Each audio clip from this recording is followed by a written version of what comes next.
Allah. Bismillahirrahmanirrahim. Alhamdulillahi rabbil alamin.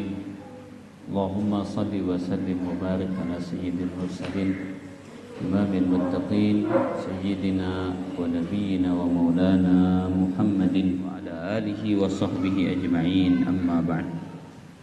Oke, pertanyaan mulai dari Yusuf. Gak ada?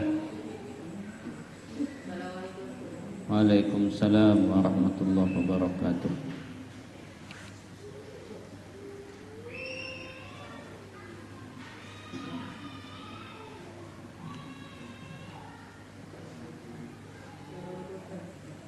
Assalamualaikum warahmatullahi wabarakatuh. Yusuf.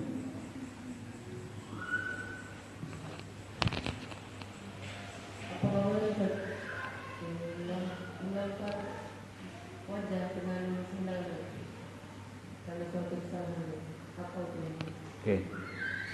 Secara hukum, ya, dalam hadis baginda Nabi sallallahu alaihi wasallam mengatakan, la tadribul wajha. Jangan memukul wajah.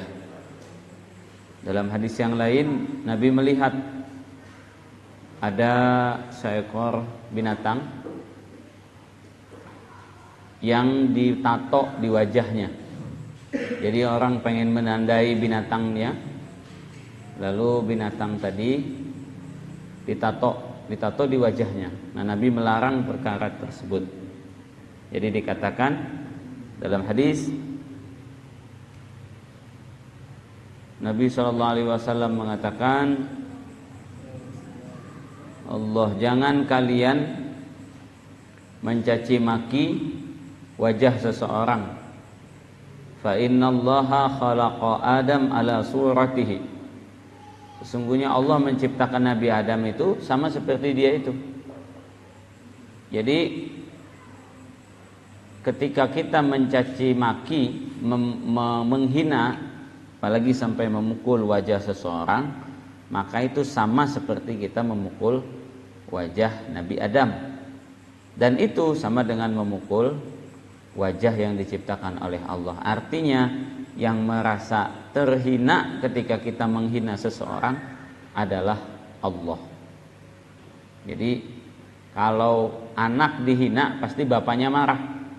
Jelek, anak siapa dibilangin jelek gitu, bapaknya marah. Itu kan anak saya. Bilang anak saya jelek berarti bilang saya jelek. Maka begitu juga dengan Allah Subhanahu wa ta'ala. Oke. Peace.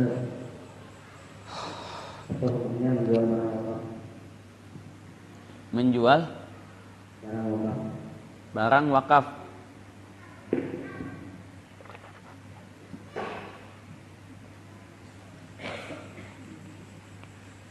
Wakaf itu sebagaimana di dalam hadis baginda Nabi sallallahu alaihi wasallam sebutkan dalam hadis Sayyidina Umar bin Khattab radhiyallahu anhu, kalau tidak salah, Nabi sallallahu alaihi wasallam mengatakan, antuh basa asluha. Wakaf itu bagaimana suatu barang tuhbas, ditahan dalam artian dikelola, la tuhab wa la tuba', tidak bisa diberikan ke orang lain sebagai hibah, wala tuba', dan juga tidak bisa dijual. Ini wakaf. Nah, dijadikan di jalan Allah, antaj'alaha fi sabilillah wa antahbasa aslaha, dan hendaklah engkau tahan asal barang tadi, tidak bisa diberikan sebagai hibah dan tidak bisa dijual. Ini yang namanya wakaf. Makanya syarat wakaf itu barangnya bisa kekal. Barangnya bisa kekal. Wakaf kitab pesantren misalkan. Alhamdulillah Ustadz beberapa hari yang lalu membuat pengumuman kepada kawan-kawan yang ingin membantu pengadaan kitab pesantren. Nah, per orang berapa waktu itu? 200.000. Maka silahkan japri. Itu untuk santri-santri edat yang ada di Ma'had Khadimul Qudama. Tuh, alhamdulillah kitabnya udah lengkap. Nah, jadi santri tanpa perlu bayar, sudah lengkap kitab-kitabnya kita sediakan. Ya, ada beberapa lagi yang belum kita beli, tapi insya Allah sudah lengkap. Pada para donatur pun alhamdulillah kita ucapkan jazakumullah khairan. Salah satunya Abang Muhsi, ya. Beliau kan jualan kitab. Ini langsung, Ustaz, kitab apa yang perlu? Oh, kita tinggal laporan aja. Untung karena banyakin catatannya tadi itu. Alhamdulillah, ya. Allah mudahkan untuk santri-santri mengaji.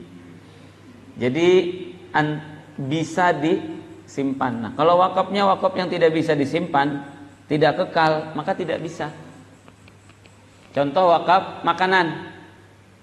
Siapa yang ingin berwakaf beras? Nggak bisa, beras tidak bisa diwakafkan.